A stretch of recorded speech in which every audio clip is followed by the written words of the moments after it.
એક ઇન્સિડન્ટ તમને કહું, દૃષ્ટાંત આપો કે ઘણા વર્ષ પહેલાં કેનિયા ગયા હતા અમે. પ્રસંગ હતો આપણા મંદિરનો, અને ત્યાંના પ્રેસિડેન્ટ રાષ્ટ્રપતિ પ્રેસિડેન્ટ મોઈ આપણા સભામાં આવેલા, અને મારી બાજુમાં જ બેઠા હતા. મને કે those people with the red dot, they are they your people? મેં કીધું હા, દે બિલોંગ ટુ અસ. પછી એમણે શું કહ્યું ખબર છે? I trust them the most.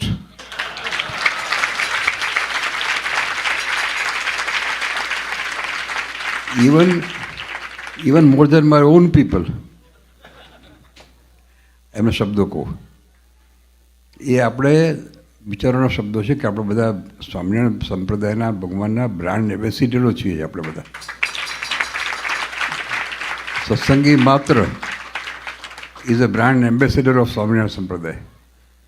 તો આપણે એ ધ્યાન રાખવાનું છે કે આપણી કોઈ દિવસ આપણું ડાઉનફોલ ના આવે.